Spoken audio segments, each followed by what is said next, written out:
Merci, Monsieur le Président, de nous avoir donné la parole. Monsieur le Président, honorables membres du jury, distingués invités, permettons de vous souhaiter la cordiale bienvenue. Monsieur le Président, honorables membres du jury, qui nous a permis, avant toute chose, d'exprimer notre profonde gratitude à votre égard pour l'intérêt que vous avez porté à notre modeste étude et le fait d'avoir accepté de participer à cette soutenance, malgré vos emplois du temps particulièrement surchargés. Nous tenons également à exprimer toute notre reconnaissance à nos directeurs de recherche, M. Komla Alemao, maître de conférence agrégé, et M. Kounitema Aoki, maître assistant, pour l'honneur qu'ils nous ont fait en acceptant de nous diriger. Chers maîtres, votre confiance a rendu possible la réalisation de ce travail. Soyez-en remerciés. Nous remercions également tout le corps administratif et enseignement de l'Université de Kara. Nous témoignons notre gratitude à l'équipe pédagogique de la prestigieuse faculté des droits et des sciences politiques et les intervenants professionnels. Monsieur le Président, honorables membres du jury, pour reprendre les propos de Frédéric Cohen, nous citons, pour les juristes, le contrat est sans nul doute un acte juridique des plus achevés. Né avec les premiers rapports humains, il s'est exprimé avant d'être formalisé. Ce dernier, dans sa conclusion quotidienne, est souvent spontané quand il s'agit des opérations de moindre envergure. Mais en présence des opérations importantes, il est un acte délicat entouré par le formalisme contenant plusieurs étapes dont les contrats préparatoires. Ils illustrent l'art délicat de la négociation, qui est l'un des états forts qui précèdent leur formation et a pour but de préparer un accord écrit. La délicatesse et la complicité de ces contrats préparatoires résident dans leur formalisme qui regorge d'importantes obligations où le manquement à chaque clause et intention porte à la source d'un ou de plusieurs litiges, formant tout un corps de contentieux, d'où la réflexion sur le contentieux des contrats préparatoires. Monsieur le Président, honorables membres du jury, comme l'affirmait Émile Chatier, pour éviter les erreurs et malentendus dans une réflexion, il est essentiel que l'on définisse les concepts que l'on utilise. D'abord, l'utilisation du contentieux renvoie à deux sens. Un sens courant, selon lequel le contentieux serait l'ensemble des différends relevant d'une certaine catégorie de matière, et un sens plus technique, selon lequel le contentieux désignerait l'existence de différends. Ensuite, le terme contrat, qui est la pierre angulaire de la présente étude, est défini par le Code civil en vigueur au Togo en son article 1101 comme une convention par laquelle une ou plusieurs personnes s'obligent envers une ou plusieurs d'autres à donner, à faire ou à ne pas faire quelque chose. Par conséquent, le contrat préparatoire serait alors, selon les propos de Peter Savary-Benn, un contrat qui prépare, qui permet de faciliter le stade suivant, qui introduit progressivement. Ce ne serait pas un contrat définitif, mais une étape qui permet de finaliser par la suite le contrat définitif. C'est le contrat définitif issu de la négociation. Alors, le contentieux des contrats préparatoires serait tout litige lié à la période précontractuelle d'un contrat définitif. Monsieur le Président, honorables membres du jury, il est fort révélateur que ces contrats préparatoires, même toujours minimisés par le législateur togolais, forgent une cascade d'inquiétudes en pratique notariale et surtout dans la jurisprudence française. En effet, l'auteur de l'engagement se donne parfois la liberté de ne pas le respecter et le bénéficiaire se voit heurté à la méconnaissance de ses droits, source susceptible de contentieux. Face à ces réalités mises en évidence, la question fondamentale qui s'est posée tout au long de ce travail est de savoir quels sont les éléments sur lesquels se cristallise le contentieux des contrats préparatoires. Monsieur le Président, honorables membres du jury, ce sujet intéresse plus d'un titre.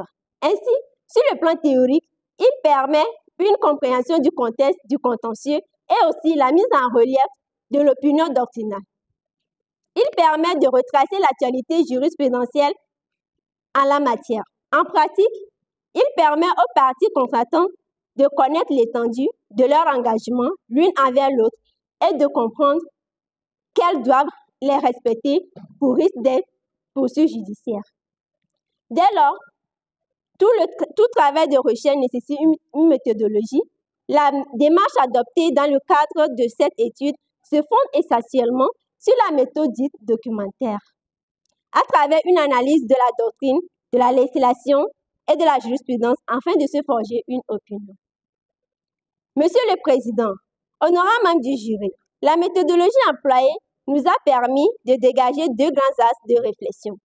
Il faut ainsi noter que le contentieux des contrats préparatoires porte d'une part sur l'inexécution des contrats préparatoires et d'autre part sur le dénouement de ces contrats. S'agissant de l'inexécution des contrats préparatoires, source de contentieux, elle est majoritairement volontaire, c'est-à-dire occasionnée délibérément par l'auteur de l'engagement qu'est le promettant.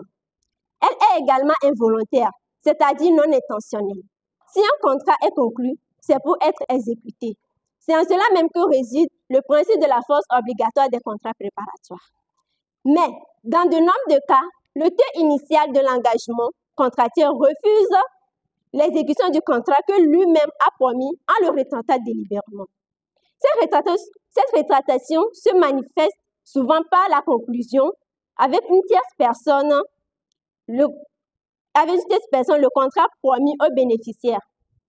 Ensuite, l'inexécution est volontaire car elle se cristallise sur l'ignorance de certains éléments clés et indispensables de la phase préparatoire de certains de ces contrats ou encore sur les éléments de la force majeure. Monsieur le Président, honorables membres du jury, s'agissant du contentieux du dénouement de ces contrats préparatoires, il faut dire que les juges ont le choix entre le dénouement par l'exécution forcée et le dénouement par équivalent. Ainsi, pour ce qui est de l'exécution forcée, faut-il rappeler qu'elle a fait couler beaucoup d'encre tant en doctrine qu'en jurisprudence. En effet, depuis la jurisprudence Cruz du 15 décembre 1993 et même bien avant, l'exécution forcée en matière de contrat préparatoire était évincée grâce aux dispositions de l'article 142 du Code civil. Cet article a fait beaucoup de victimes qui se sont vues allouer uniquement des dommages et intérêts à la place du bien promis.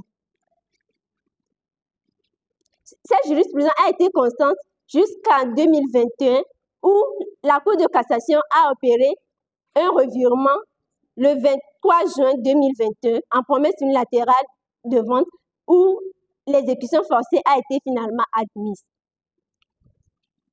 Également, l'arrêt du 21 novembre 2024 est venu enfoncer le dernier coup dans le cercueil de la jurisprudence Cruz précitée. Toujours dans la dynamique du dénouement, les juges ont également la possibilité de sanctionner l'exécution de ces contrats par l'allocation des dommages et intérêts selon les dispositions de l'article 1382 du Code civil.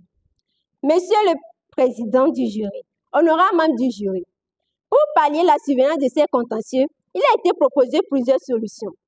Ainsi, les parties à ces contrats doivent être sensibilisées par leur conseil sur l'importance de la bonne foi dans les obligations contractuelles et le respect des clauses conventionnelles. Nous proposons également l'exception des peines punitives, des clauses d'exécution forcée dans ces contrats, également des sanctions très dissuasives au niveau des juridictions. Nous appelons également le législateur à emboîter le pas de son homologue français sans pour autant le copier pour une réforme du Code civil togolais. De même, nous proposons la publication de la jurisprudence togolaise en la matière.